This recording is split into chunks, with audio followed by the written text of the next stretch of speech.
Today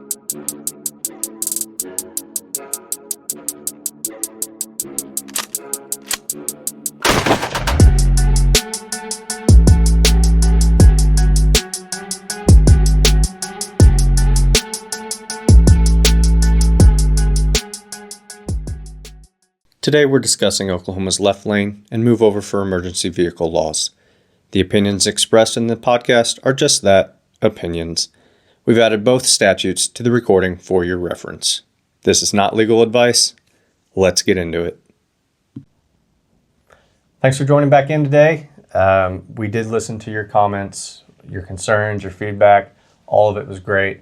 We appreciate it. So, with that being said, we are now on our new platforms. We're also on Spotify, Apple Podcasts, and iHeartRadio. So don't do us dirty.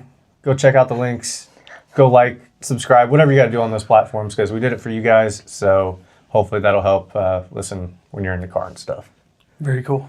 Last week we gave introductions to about ourselves, and it's a lot more difficult than you think talking about yourself. It's pretty tough, huh? So, if you are good at it, you're probably a little self-centered, conceited maybe, and you probably just block the left lane. You're that type of person, impeding the left lane, all self-centered. Those are the type of people who talk on their cell phone in the movie theater, or fart at the dinner table. Those are jerks. They don't care about anyone else's well-being. Yeah, that's weird. So if you guys didn't catch that, today, our first topic, we're going to discuss people who impede the left lane and give you a little bit of information on why it's for passing only. And later on, we'll talk about what you do when you see emergency lights. So in case you missed that portion, that's our topics for today. Tony is very passionate about left lane drivers, and you'll get to hear much of why he feels that way. I wouldn't say passionate. I just freaking hate those people. So passion. If you hear a lot of bleeps, that's why. Yeah. So, first question: what is impeding the left lane? What does it mean, and why? Are you going to? You're talking. Oh, I'll take that one. Okay. Impeding the left lane. It is different from just driving in the left-hand lane. All right, so if you're in the left-hand lane and you're cruising, there's no traffic, who cares?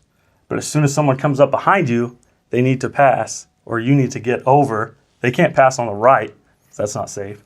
So you need to move from the left-hand lane, get in the right-hand lane where you're supposed to be. Okay, traveling lane is the right-hand lane. Well, what if there's 3 lanes? Then what?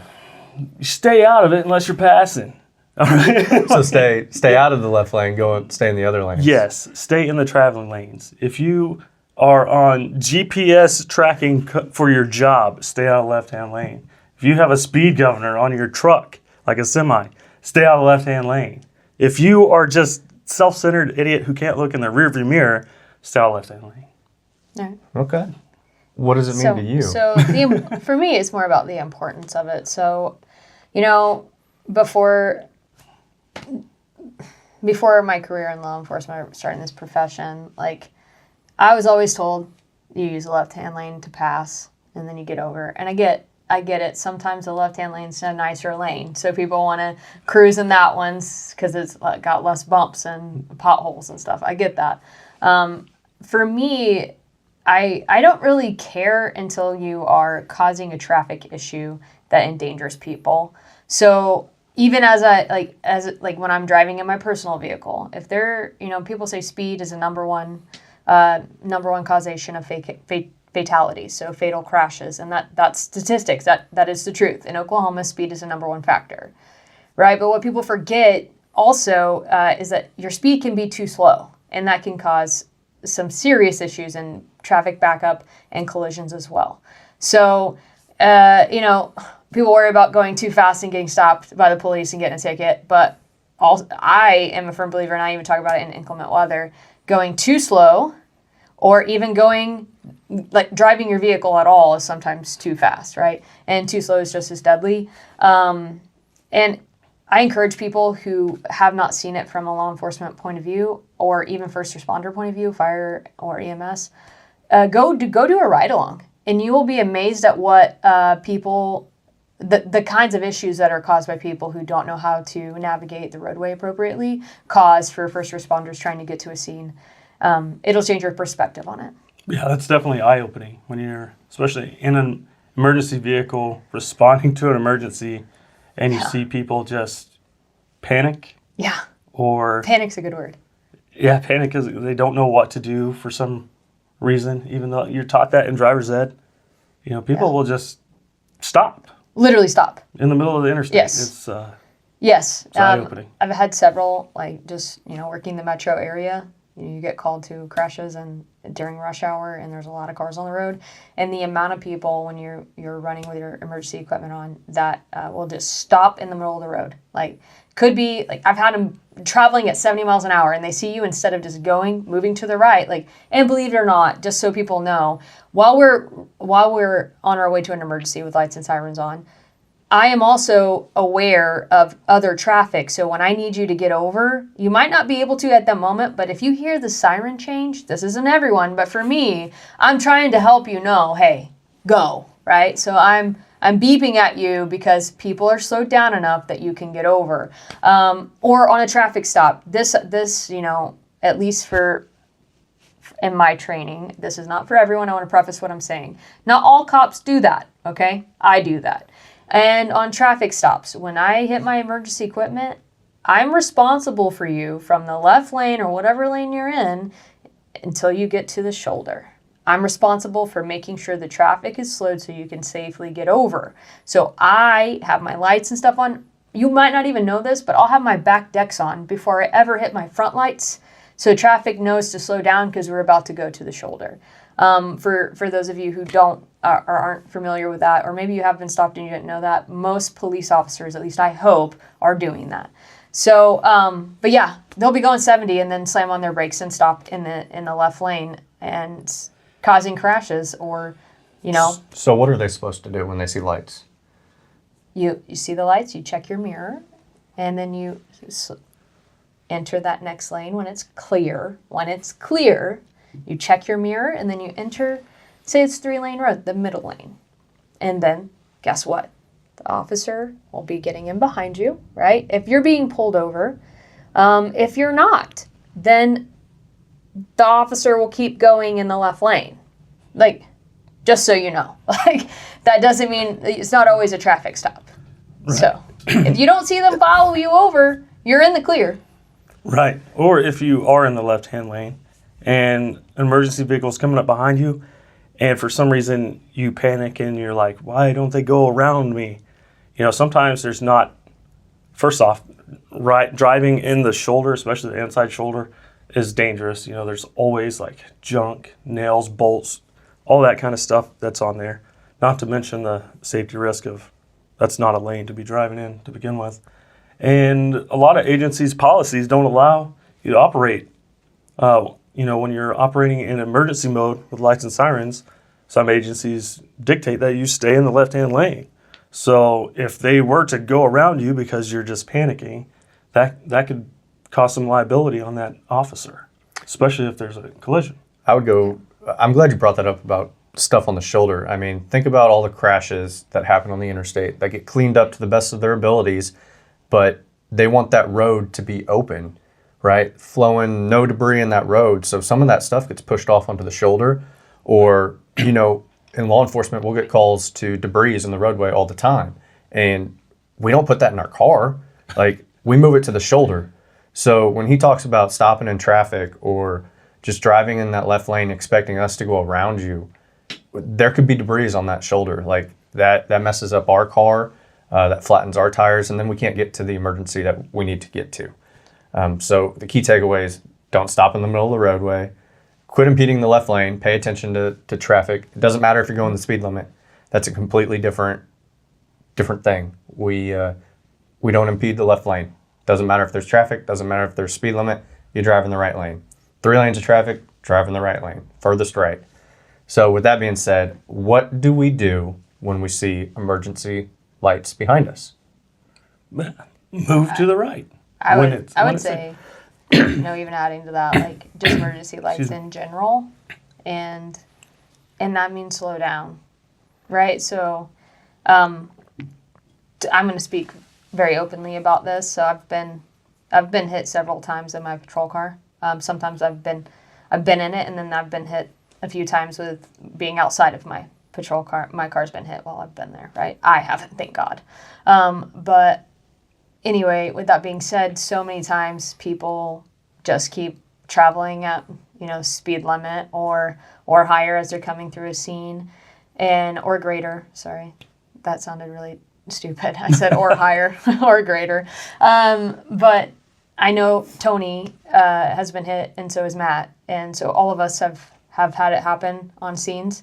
I will say, like, when I was breaking Tony in, that was one of the things that, like, I was always on him about, because I probably have a little bit of PTSD from it. I've been hit so many times. I'm a stickler for checking traffic constantly, and you would not believe the amount of officers that have been hit on scenes or responding to them.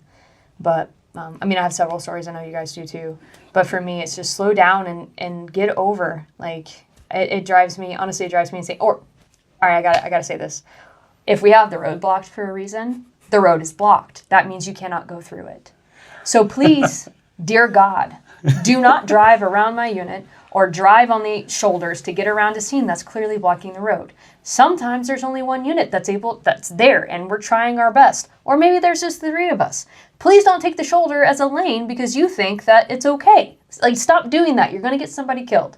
If an emergency vehicle is stopped in a single lane, that lane is blocked. It doesn't mean he's just hanging out, watching what's going on. Well, unless you're Yeah. a different agency. Well, yeah, maybe. Maybe. But general guidelines, that lane is blocked. Yeah. We are trying our best to clear it. We know what happens when we block a lane. Yeah, we're risking a crash behind us pretty quickly. So we understand what's going on. And Mystal talks about slowing down. It is my biggest pet peeve when I am running to an emergency in the left lane because we're getting updated information about the call. We're paying attention to other vehicles on the road, watching what they're doing, making sure we're not hitting them because we're going, at a speed greater than they are to get to that emergency. It is my pet peeve when you slam on the brakes in the left lane because I'm already going a certain speed. You're going a certain speed. Now I'm having to slam on my brakes, not to hit you, even if you're half a mile ahead of me, right? If you see it, speed up. Yeah.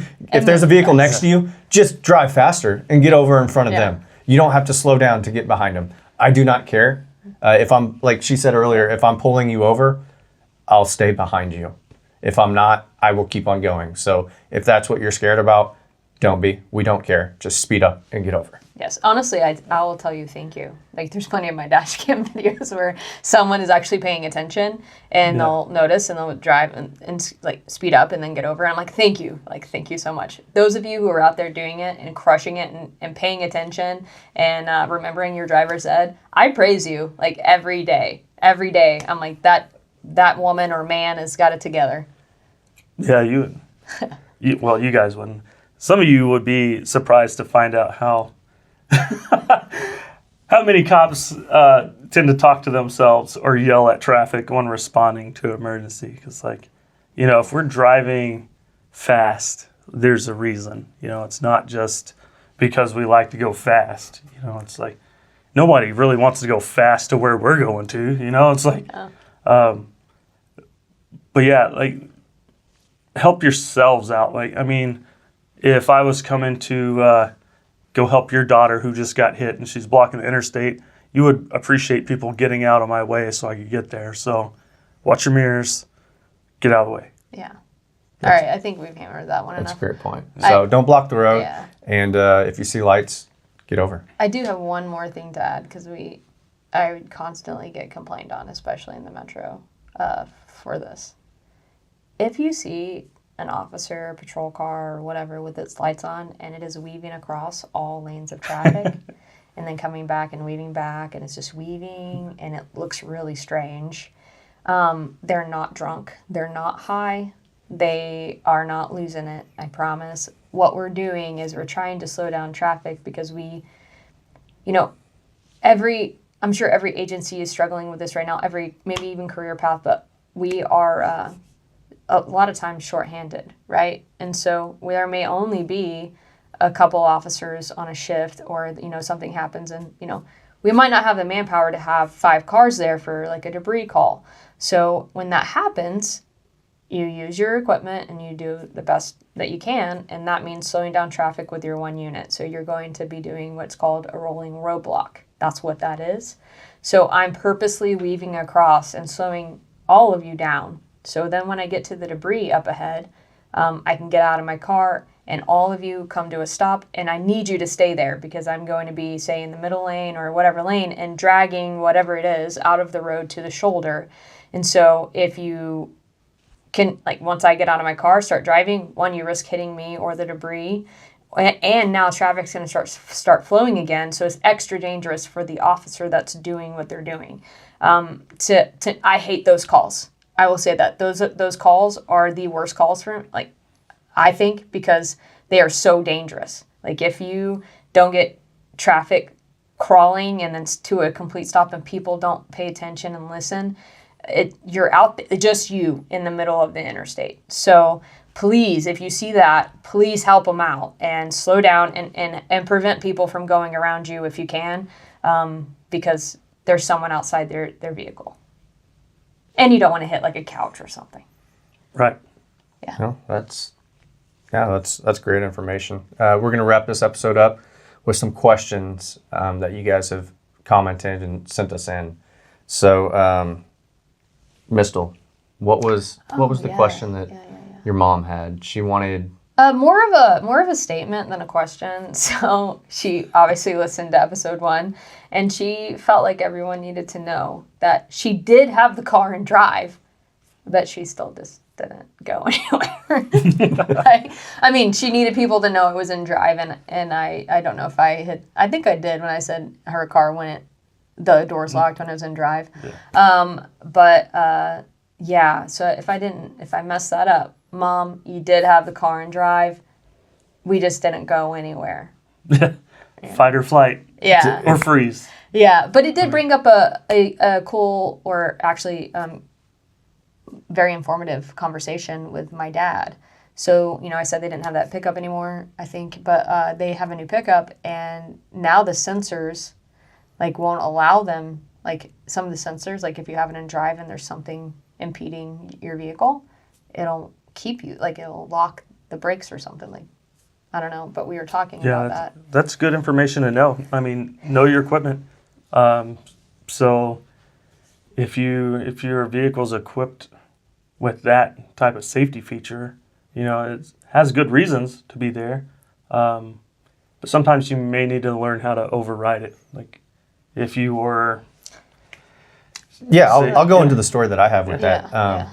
I mean, I just recently, about a year ago, I guess, purchased a new vehicle, and I was coming from an older vehicle that still had steel bumpers, none of the safety features that we do today, and the amount of technology that has been put into vehicles now is just incredible, and it is for safety reasons. But Mystal's dad brought up a good point. What happens if, it's in drive and it won't go? Well, that's your parking sensors or whatever sensor that you have on that. So my truck, I can be backing into a parking spot at the gym or CVS or something, and there's a street behind it. And as I'm backing into that spot, my parking sensor will sense the vehicles traveling in that road behind me. And there's times where it'll lock up. And when it locks up, I can't do anything because it thinks I'm going to hit it. And it's trying to prevent me from doing that, which is a great safety tool. But it also puts you at risk if you don't know how to override that. For me, all I have to do is put it in neutral, then back into reverse, or just turn the parking sensor off because I know I'm not going to hit anything. But know your vehicle, because if you don't, that could put you in a situation. Whereas in that episode about situational awareness, I mean, that could really turn south on you. Yeah, just being aware of your vehicle, and I'll say your equipment. I prefer that, knowing your equipment and how to use it effectively. And so, with that being said, before we started this podcast, we were talking about that, and I said, just mentioning it because under stress, if you don't know that, and you don't practice it, then you're not going to be able to perform it under stress. And Tony followed it up with honestly training it, right? So it's one thing to know that that's a feature and what you need to do. It's another to actually train it and have muscle memory of doing it. So everything I do at work and in some of the classes we'll talk about a basic operating system. You need to have a basic operating system for everyday life when it comes to situational awareness. And let that be part of your operating system. When I get in my car, I'm going to put it in drive, and then I'm going to, practice. I don't know, when you get in your car or when you get home, I don't know, add it to it. Like when I was breaking Tony in, I would make him do reps, like of his operating system, getting in and out of his patrol car, how he wants to do that, and to do it the same way every time, because it speeds up your ability to process other information. And that's extremely valuable in law enforcement and in everyday life. So that's a great point. So if you guys ever experience that, or if you have something else that we haven't talked about yet, you want to comment, let us know. We'll describe it the best we can. Or even a story to share. If you want to write in a story and you want us to read it and talk about it, we'd be happy to do that. Yeah. If you don't want to comment, DM us somehow on one of the platforms, and we'll read it word for word out here, and we'll debrief it and go over it for you. Yeah. So if it's appropriate. I mean, we get some inappropriate questions sometimes, right? We do. They're funny, but we'll send private responses to those if it's inappropriate for the general audience if we need to. But so thank you all for listening. Tune in next week. We'll have some good content for you. Thanks, guys. Thanks.